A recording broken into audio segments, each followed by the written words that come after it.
Hello everyone! Hello. We just had a lot of technical difficulties. We have two very nice cameras, but because we're not cameraticians, what we're gonna talk about is too good to care about perfection. Today we're gonna be talking about why partying doesn't necessarily mean that you have a good social life. You have anything you want to add? No, I'm excited because it is a very bold statement that partying does not equal a good social life. So if you want to see more of this, subscribe. You need deep relationships. And I think that the problem with partying is you think that you have a good social life because you know so many people, but how many of those relationships are deep? Probably not a lot.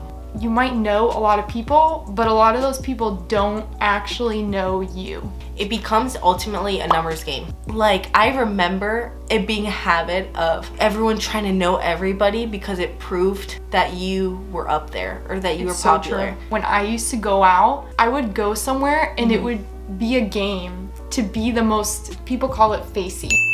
Good friends add to your life. Yeah. And those kind of relationships, they're not adding to your life. I feel bad for the people who don't have good friends and they think that they're weird if they don't want to drink, because what they do then is they're around people who are drinking, so they're gonna drink so that they get that personality that everyone else has, but everyone else is also faking too. We want people to feel secure in who they are, and that was the big thing that I learned years ago, was simply wait. If I'm not comfortable with a group of friends, doesn't mean there's something wrong with me.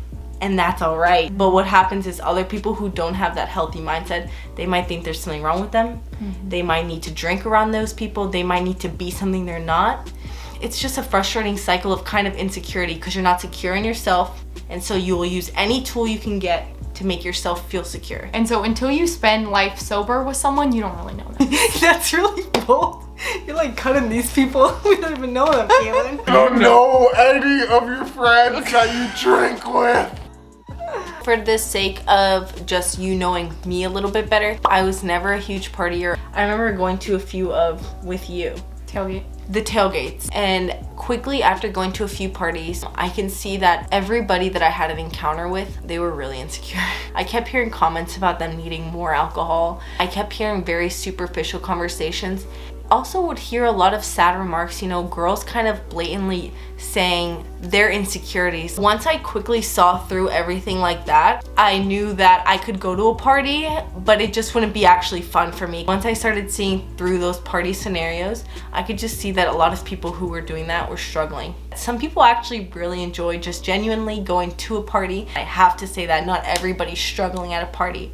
That's kind of how I view parties, if I'm being as honest as possible. But my freshman year, I used to party a lot because I was just a freshman and I didn't know what I was doing. Believing all the lies that people tell you when you get to college, like, it's the best 4 years of your life, it's so fun, you're gonna be partying all the time. I knew a lot of people, I was having fun, but you know, eventually I just came to realize how unfulfilling and empty that lifestyle is. Now that I've abandoned that, life has gotten so much more awesome. This video is really to show you our perspectives because we are 21-year-olds and we have a very fun life. I think there's beauty in transparency and in you just knowing us.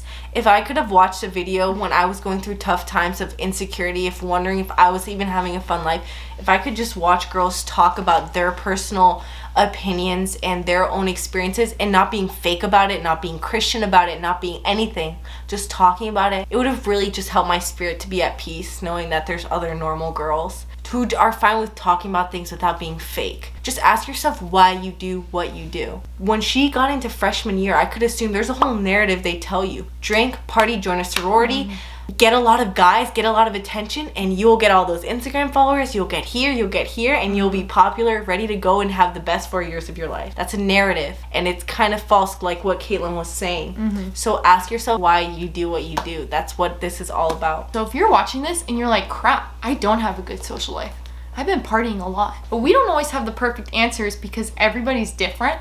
But we do know that God is the perfect answer. We're not afraid to talk about these controversial topics because we're not trying to be perfect Christians. We're just 21-year-old girls who want to help people by being real. Just like Sarah said, just ask, why do you do the things that you do? And once you realize the whys behind why you're doing things, your life can start to change because you can fix the root of the problem. Yeah. She didn't go from one night partying and then deciding, that's it, I'm done.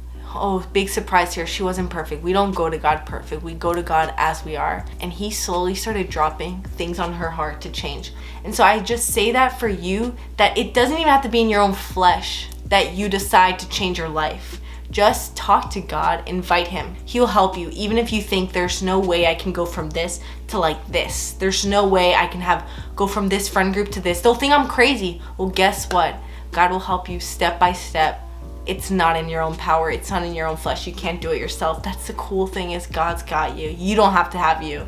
Once I started to realize that like the party lifestyle was not something I wanted, I literally wrote down, I don't think that you can have a social life in college without alcohol and drinking. Maybe after college I could stop, maybe after college, but for right now, God, like, I don't really think that's possible. Yeah. So could you just show me another way? You know? And that's what I thought in the beginning, but as time went on, I was like, no. I'm starting to realize there's actually a way better way to life. I say that for if you're out there and you're like, yeah, no, not gonna do that. I felt the same way that you did. It is possible, okay? It is. Someone out there who wants a good social life, what do? I'm seriously not kidding. Ask God to guide you to a good social life. Seriously, I'm a normal person and I'm telling you that's the truth.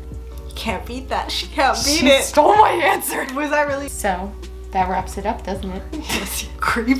Thank you so much for watching. Do not forget to like and subscribe. If you have any more topics you would like us to talk about, put it in the comments below. We love you so much. Keep praying. God is so good. Have a great rest of your day. Goodbye. Bye.